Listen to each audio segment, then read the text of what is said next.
மேலூர் பக்கத்துல இப்படி ஒரு சக்தி வாய்ந்த பெண் காவல் தெய்வமா? யார் அந்த சிங்கம்மாள்? பக்கத்து கிராமத்துல நேத்து ஒரே மேலத்தாளம் வேட்டு சத்தம். கிருஷ்ண ஜெயந்தி கொண்டாட்டம் போலன்ட்டு நான் அப்படியே கடந்து வந்துட்டேங்க. எல்லாம் முடிந்த பிறகுதான் தெரிஞ்சது அங்க சிங்கம்மாவை வழிபடுகிற வைபவம் நடக்குதுன்னு. எங்க வீட்டுக்கு வாடிக்கையா பால் கொண்டு வருவாங்க ஒரு பாட்டியம்மா. பக்கத்து ஊரான மேட்டூர்ல சிங்கம்மாவை வழி அனுப்பிக்கிற சடங்கு நடக்குதுன்னு சொன்னாங்க.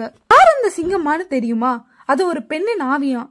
மேலூர் வட்டாரத்துல பெண்களை 20 ஆண்டுகளாக ஆட்டி வைக்கிற சக்திமயமான ஆவின்னு சொல்றாங்க. அவங்க பிடிக்கும் போது சாதாரணமா பிடிச்சுக்குவாங்களாம்.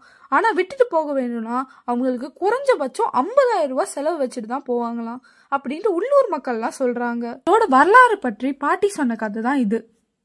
நரிக்குறவ இனத்தை சேர்ந்த 16-17 வயது பெண் தான் சிங்கம்மா. அவங்க கூட்டத்தோட 20 ஆண்டுக்கு முன்னாடி மேலூர் பகுதிக்கு புதுசா வெளியூருக்கு வந்திருக்காங்க. வெளியூர்னால அவங்க எல்லாத்தையும் ஆச்சரியத்தோடையும் வேடிக்கையோடையும் பார்த்து வந்துட்டு இருந்தாங்க. ஒரு கட்டத்துல அவங்க கூட்டத்தையே தவற விட்டுட்டாங்க. தனியா அழுதப்படியும் பசியோடையும் ஓரமா நின்றுட்டு இருந்தாங்க. அப்போ அவங்க கிட்ட ஒரு 3 இளைஞர்கள் பேச்சு கொடுக்க ஆரம்பிச்சாங்க. பக்கத்து ஊர்ல திருவிழா நடக்குது, பந்தல் போட்டிருக்காங்க, கரிசோடு போடுறாங்க, நாங்கெல்லாம் அங்கதான் போறோம், வாங்க நீங்களும் சாப்பிட்டுட்டு உங்க கூட்டத்தை நம்ம எல்லாரும் சேர்ந்து தேடலான்னு சொல்றாங்க. அவங்கள நம்பி அந்த பெண்ணும் அவங்க கூடயே போறா. இருக்கிறப்ப வழியிலே அவளை பலாத்காரம் செய்து கழுத்தறுத்து கொண்டாடுறாங்க அந்த பாவிங்க.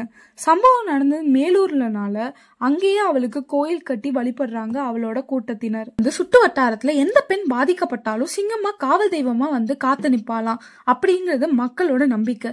அது உடல் பாதிப்பா இருந்தாலும் சரி, மன பாதிப்பா இருந்தாலும் சரி, சிங்கம்மா வந்துட்டானா அந்த பெண்ணனோட பிரச்சனை தீக்காம போக மாட்டா அப்படின்ட்டு மக்களோட நம்பிக்கை. ஒருத்தவங்க மேல சிங்கம்மா இறங்கிட்டாங்கன்னு சந்தேகம் வந்துச்சுன்னா மேலூர்ல இருந்து கோடாங்கிலே கூட்டிட்டு வருவாங்க அவங்களோட உறவினர்கள். கூட்டிட்டு வந்ததுக்கு அப்புறம் அவங்க உறுதி செஞ்சுக்குவாங்க. உனக்கு என்னம்மா வேணும், இந்த புள்ளைய விட்டுட்டு போமான்னா சொல்லுவாங்க.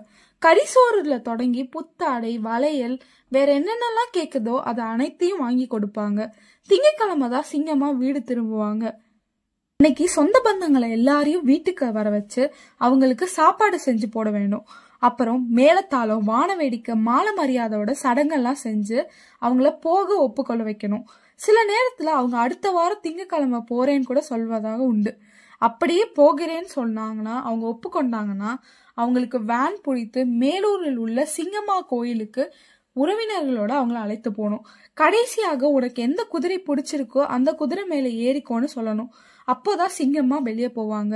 இதுதான் பாட்டி சொன்ன கதை. வீடியோ பிடிச்சிருந்துச்சுன்னா மறக்காம நம்ம தூங்கானுங்கிற மதுரை யூடியூப் சேனலை சப்ஸ்கிரைப் பண்ணிக்கோங்க.